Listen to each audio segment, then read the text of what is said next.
Dear student, now we study about the fibers.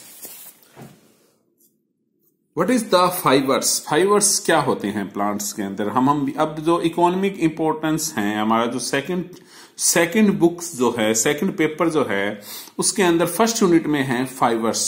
Today we study about the fibres. First of all we know about the fibres कि fibres होते क्या हैं. The fibers are the specialized sclerenchymatous cells. It is long, narrow, tapering and कि जो fibre जो होते हैं ये स्क्लेरेनकाइमेटस सेल्स होते हैं जो लॉन्ग, नैरो और इनका जो एंड होता है वो टैपरिंग होता है. इनकी जो बाल होती है वो थिकनिक एंड लिग्निफाइड होती है. क्योंकि ये स्पेशलाइज्ड स्क्लेरेनकाइमेटस सेल है इसलिए that is the wall is lignified. इनके बाल में क्या पाया जाता है? लिग्निफाइड्स पाया जाता है. At maturity lignification increase and cell become dead. कि ये वो सेल्स होती हैं जो कि बाद में जो जैसे जैसे लिग्निफाइड होती जाती हैं उनकी जो ल्यूमेन है जो इस सेल्स की वो कम होती जाती है और अल्टीमेटली जो साइटोप्लाज्म है वो डिग्रेड हो जाता है या खत्म हो जाता है और ये सेल्स जो है वो क्या हो जाती है?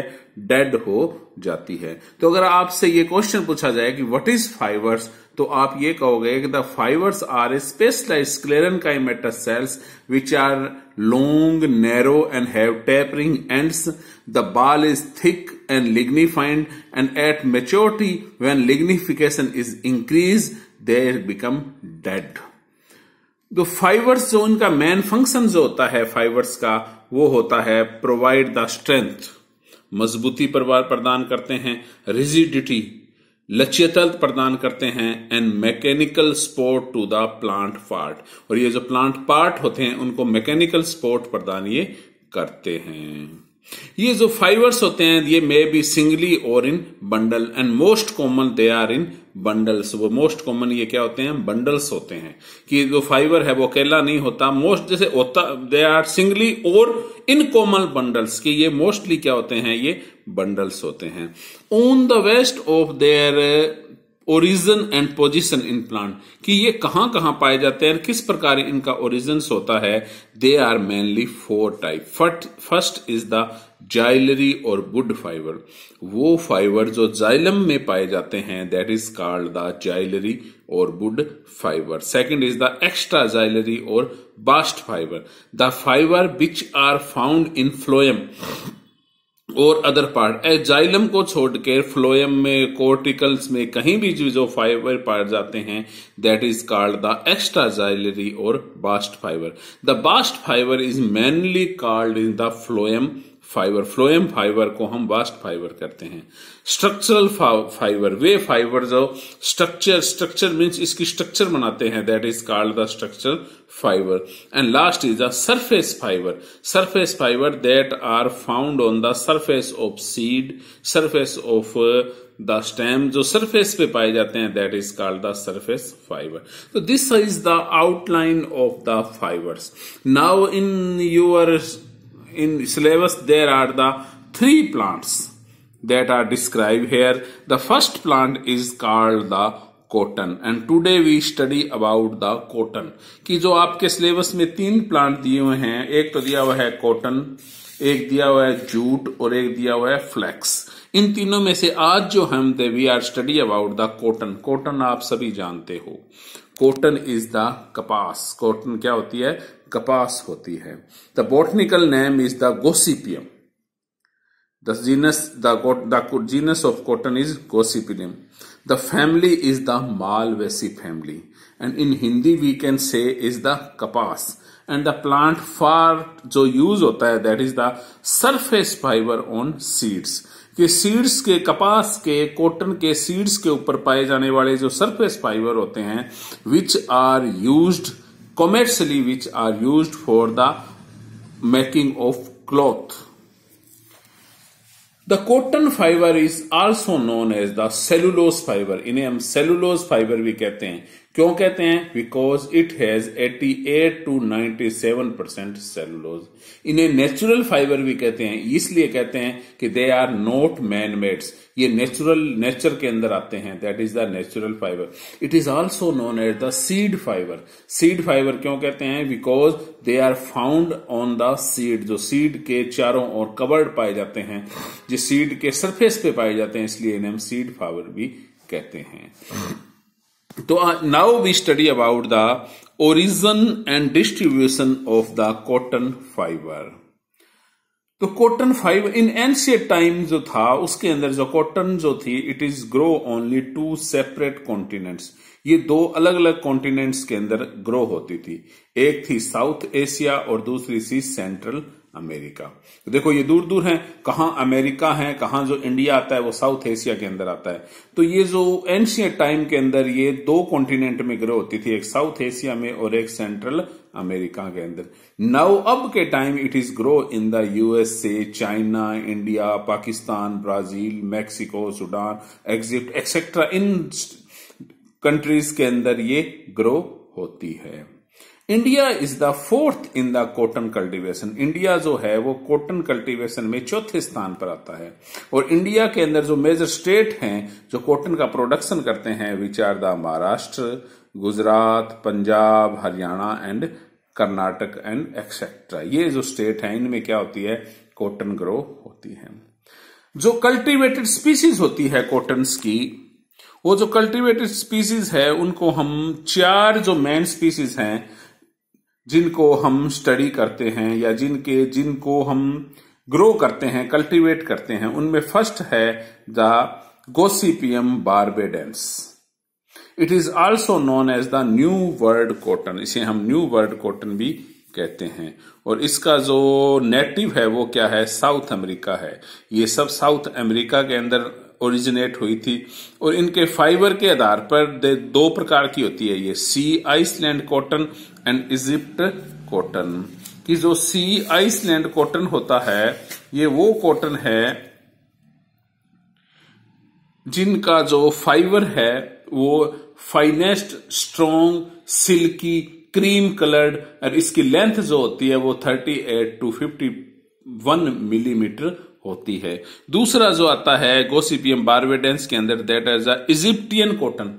Egyptian cotton is also the new world cotton, and the characteristic feature of Egyptian cotton has shorter, firm, strong and dark green color fiber। देखो दोनों में अंतर है। सी आइसलैंड कॉटन जो होती है वो स्ट्रॉन्ग होती है, ये फिर्म होती है, ये भी स्ट्रॉन्ग होती है, वो फाइनेंस ये लॉन्ग होती है, ये शॉर्ट होती है, वो क्रीम कलर्स होती है, ये डार्क क्रीम कलर्स होती है। इसकी लेंथ जो होती है वो 38 to 44 बेस्ट होती है, मिनिमम मिलीमीटर होती है। तो फर्स्ट जो स्पीसीज है कॉटन की, दैट इज द गोसिपियम बार्बेडेंस। आपको ये 4 स्पीसीज याद होनी चाहिए। कई बार ये क्वेश्चन पे पूछ लेते हैं name of the species of new world cotton species. तो फर्स्ट होगी गोसिपियम बार्बेडेंस।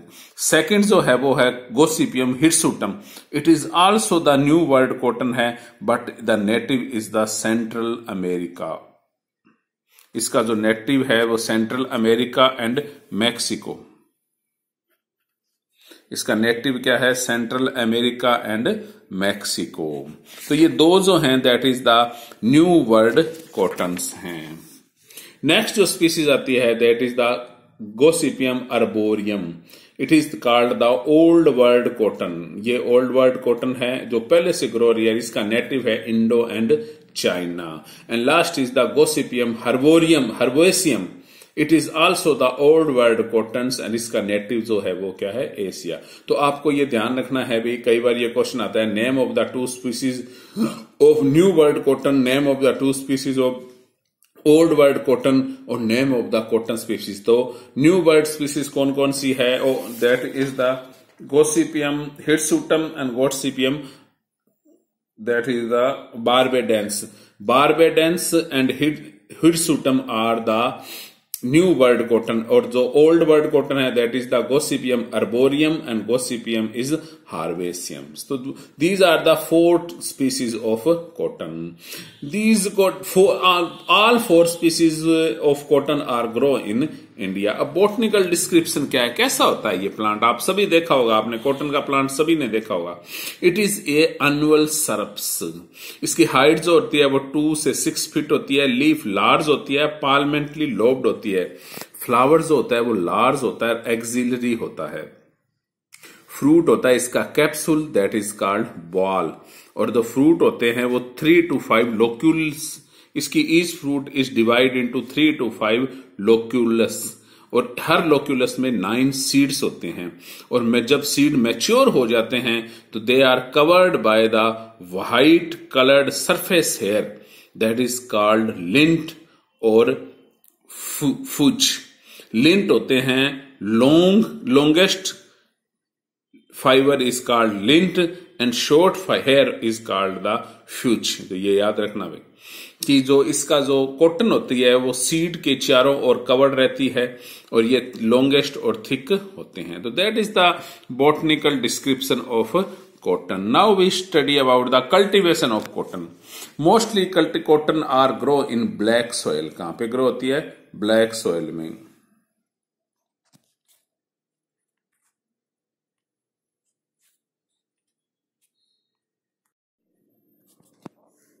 अब हम स्टडी करेंगे कल्टीवेशन के बारे में कि कॉटन जो होती है उसकी प्लांट का कल्टीवेशन कैसे होता है। तो कॉटन जो होती है मेनली ब्लैक सॉइल के अंदर होती है। जो सॉइल ब्लैक होती है, ह्यूमस जिसमें ज्यादा होती है, उसके अंदर कॉटन का कल्टीवेशन अच्छा होता है।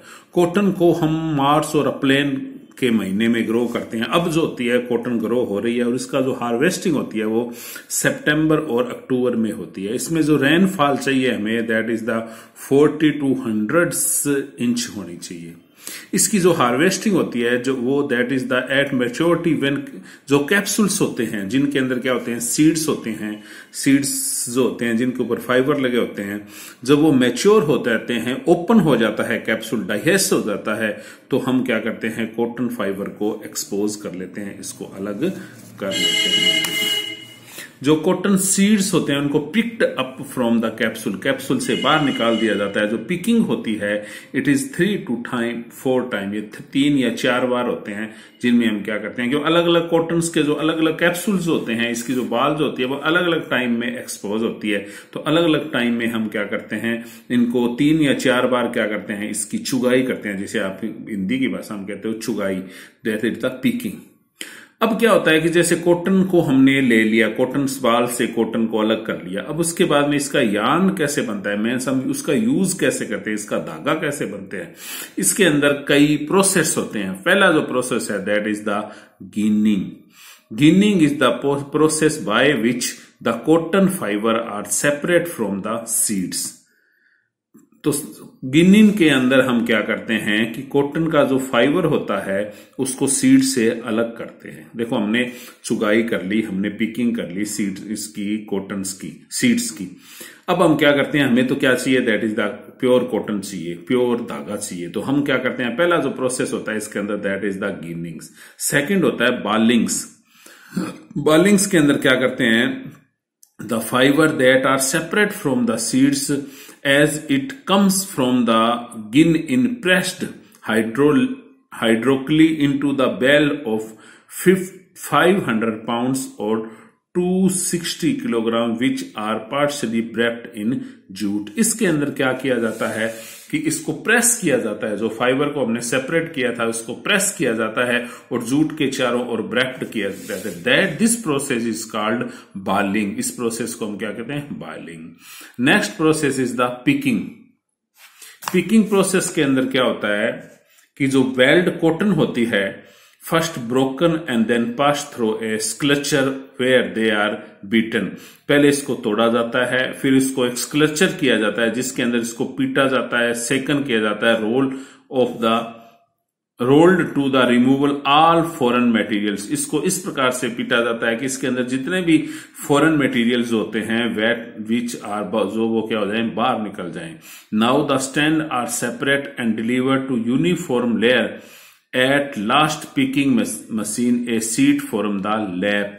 क्या होता है कि जब पिकिंग मशीन के अंदर क्या होता है, लास्ट के अंदर ये पूरे के पूरे एक धागे के अंदर पिकिंग मशीन जो होती है एक सीट के अंदर इसे फॉर्म में कर देती है, उस सीट को हम कहते हैं लैप।